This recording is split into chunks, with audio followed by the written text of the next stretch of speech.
Microsoft is introducing a new shortcut that lets you quickly run a network speed test directly from the taskbar. Normally, if you want to check your internet speed on Windows, you have to open a browser and manually search for a speed test website. This takes extra steps and can be inconvenient, especially when you just want a quick check of your connection. Many users simply want to know their ping, download speed, and upload speed without going through multiple pages or tools. To make this easier, Microsoft is adding a new network speed test option that can be accessed directly from the taskbar. According to Microsoft, you can use this feature by right-clicking the network icon in the system tray or accessing it from the Wi-Fi.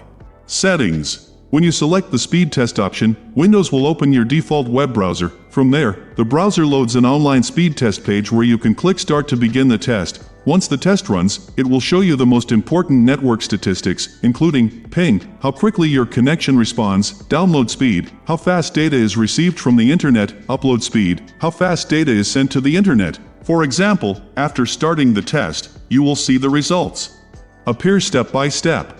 First, the download speed is measured, and then the upload speed is calculated. Overall, this is a small but useful improvement. Instead of searching for a speed test every time, you can simply right-click the Wi-Fi icon in the system tray and run the test instantly. The feature also doesn't add extra clutter to Windows. It's just a simple shortcut that makes checking your internet speed faster and more convenient. If you found this video helpful, please like the video and subscribe to the channel. I'll see you in the next video. Thanks for watching.